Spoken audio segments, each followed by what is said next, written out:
Hi guys, this is Breaker, and I am back with another replay of the CPL Shenyang pack, if you will. But first and foremost, I'm just going to go ahead and say I don't know how the entire course of this tournament played out. I didn't watch the stream for it in English, and we are presently loading replay number 1 between the lower left-hand corner. Spawning is our red Protoss. His name is Invictus Gaming's Jim.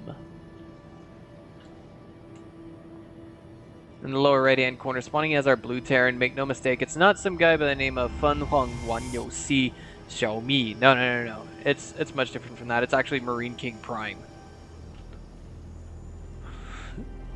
Now, my understanding of this tournament was it was supposed to be basically a kind of a small organization, if you will, and what they did was they put together a bunch of players, if you will, and then they just, you know,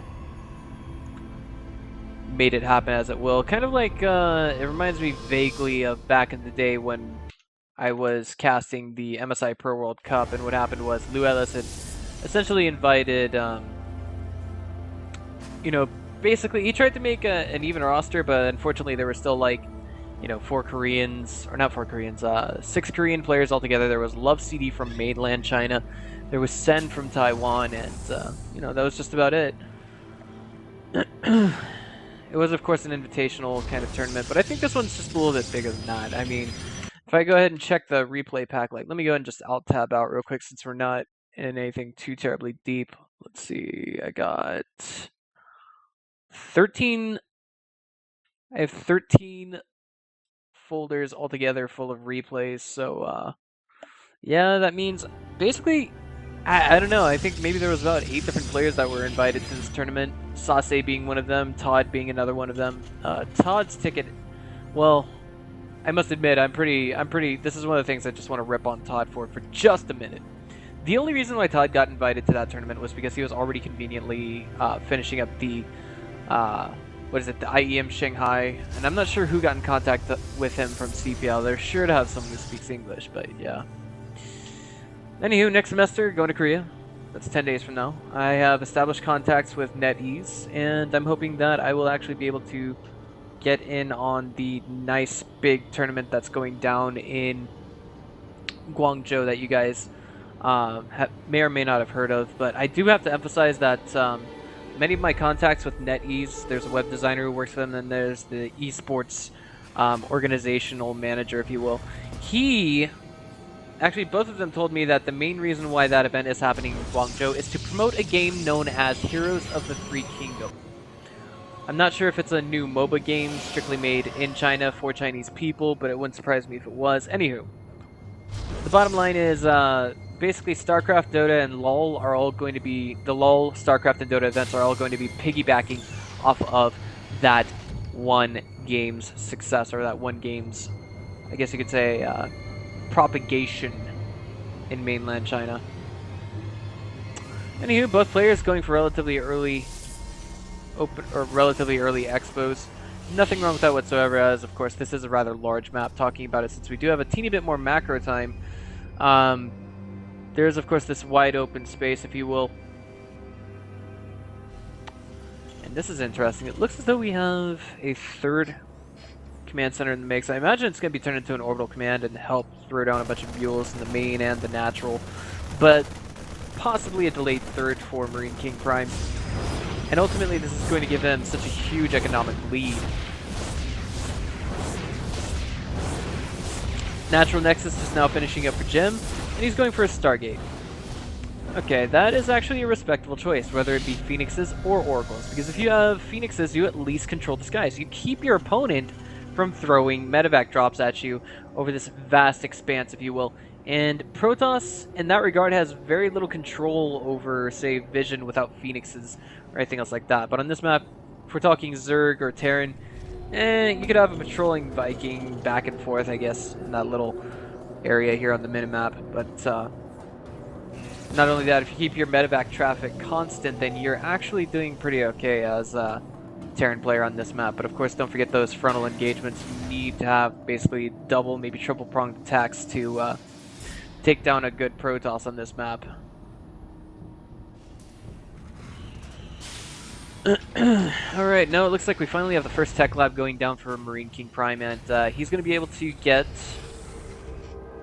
another tech lab up. And I'm thinking what we're going to see first is stim, and then the follow-up, which should be combat shields, most typically. And a bunker at the forward ground, not fully, it's not entirely full, but here we go. The first unit that's out on the map for Jim is an Oracle. It's going to go ahead and try and kill as many workers as humanly possible, or as Protosly possible, if you will. Here we go, 3 workers thus far. Sniping that one on the engineering bay, beautiful move, really. And now going straight to the natural, because there's nothing here and there's no Marines that are stimmed. He's getting like 5-6 kills altogether, 7. I really like this move by Jim. He's actually gotten, he's got enough workers killed to pay for that, Oracle, that first Oracle. But one thing I've noticed about Jim is he doesn't let up on harassment in the early game, and that's no exception here. Look, he's actually going to go after that SCV that's building the missile turret, or is he? Is he? Is he?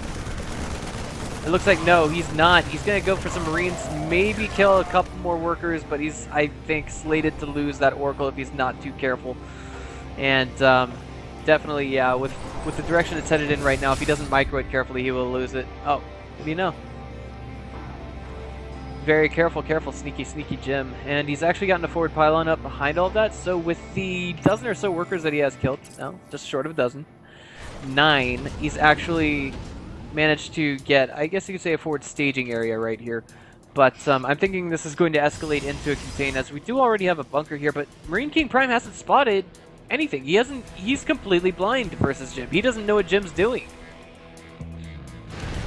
Oh, but wait, look at this. Oracle comes back.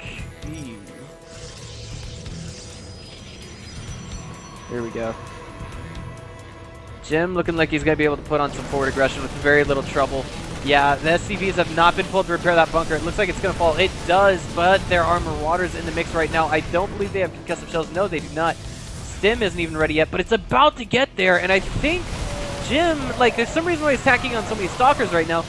And I think that's simply given the fact that he can run away from these SCVs, kite them, get some volleys out, and kill some more of them. Look, to this point, 14 workers killed, but that's not enough when your turn opponent has triple orbital command opener going. Look at this. Oh, man.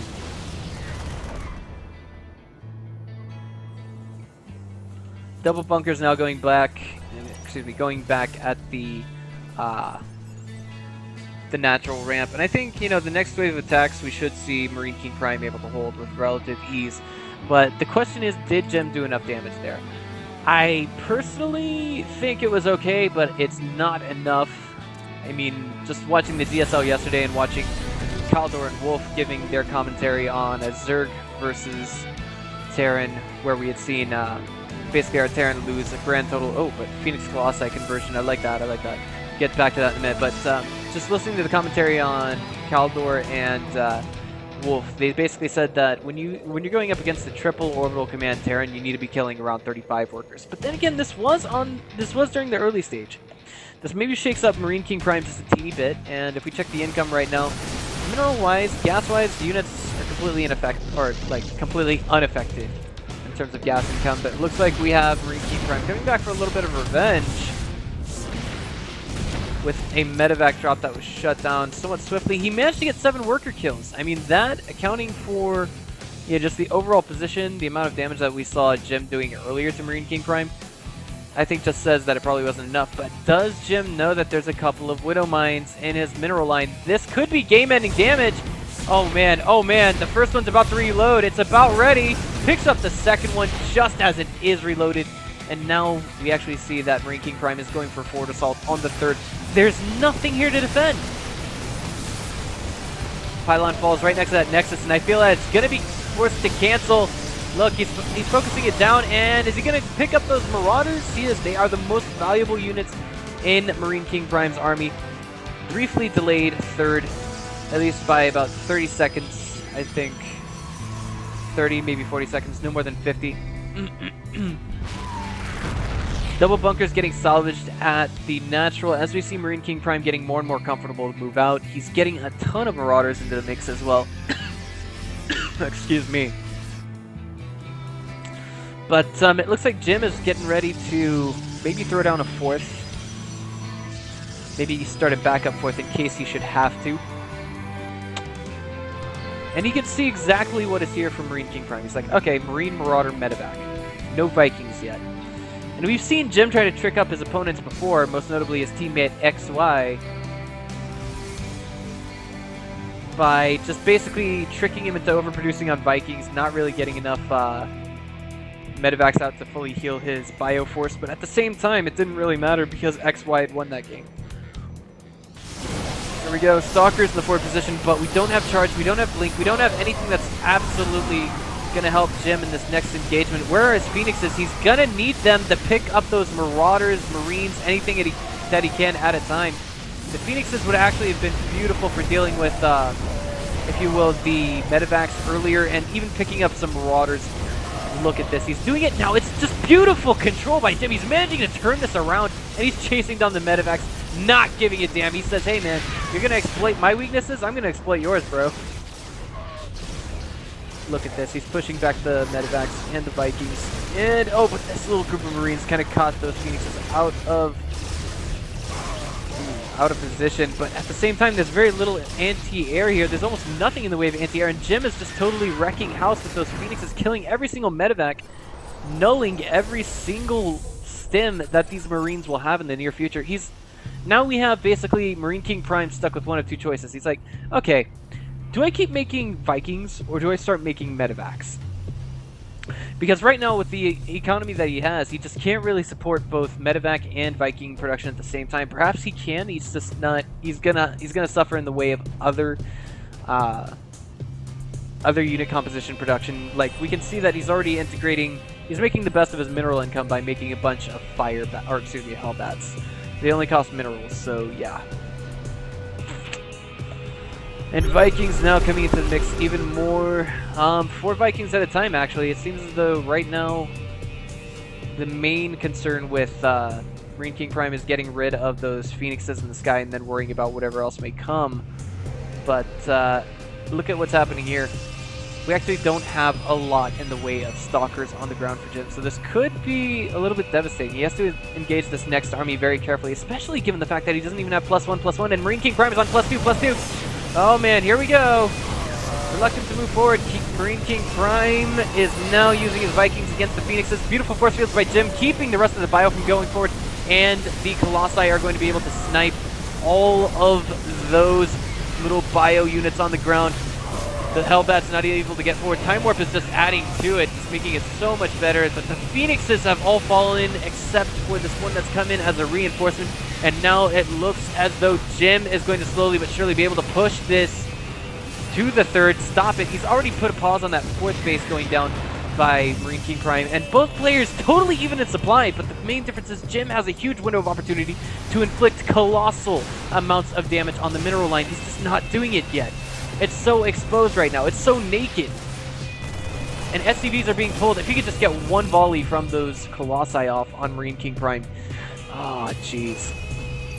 Still, it looks like there's a bit of a misclick here, and Jim to this point in the game has still managed to kill a total of 20 workers, and he's got to secure his own 4th base. And instead, he's going to do that right here, not at this pocket one. I was just a little bit confused by all of that. Maybe he just doesn't feel comfortable doing that. Okay.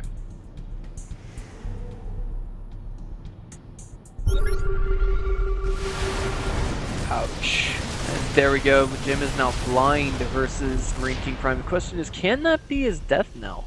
Like, can that stop him right in his tracks, pushing up MarineKingPrime's 3rd natural and main? I don't know. Speaking of, the main is actually going dry for MarineKingPrime, who's still on superior mineral income, but overall, I don't think that really matters too much.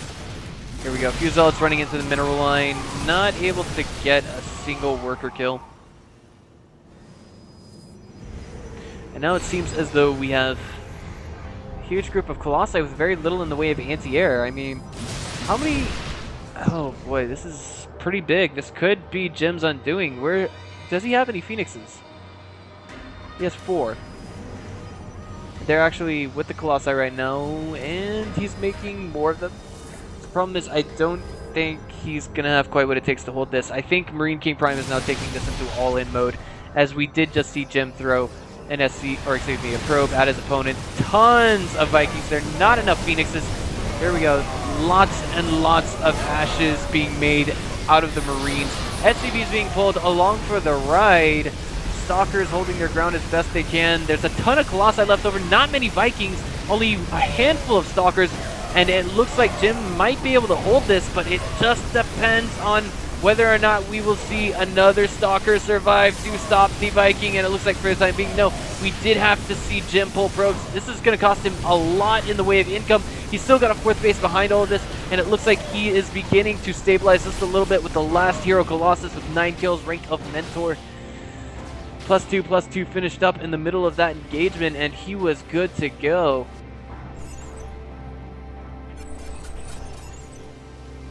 But altogether, we need to see MarineKingPrime take a 4th base. Right now, his main is almost completely dry. He's got like 2 mineral patches that make a total of less than 150 minerals, and right now, it looks as though we just have MarineKing pushing, but at the same time, oh, he doesn't know about this base. He doesn't know that there's a 4th for Jim. Oh man, a few Stalkers just there acting as anti-air, and I don't know if we're going to see Jim hold this or not. All too late, we see him throwing down the Templar Archives. He just throws out the GG, but wait a minute. Okay. Yeah, I guess he didn't have the army supply. Somewhere in all of that, we just saw MarineKing. Ah, that's right. When we saw the probe line here get pulled, I guess that's what tipped Jim. I gotta say though, one thing that I think made a huge difference in all of this game would have to be the fact that Jim waited so long to get his +1/+1. You don't really have to get it at the same time, but just get something that's going to keep your units alive a little bit longer, like say +1 armor. That ought to help a lot. I mean, I noticed a lot of Protosses go for that first, but this was really one of those crazy back and forth games. I loved casting it. If you guys liked what you saw here today, just go ahead and click on the subscribe button. This is Breaker. I'll see you guys next time.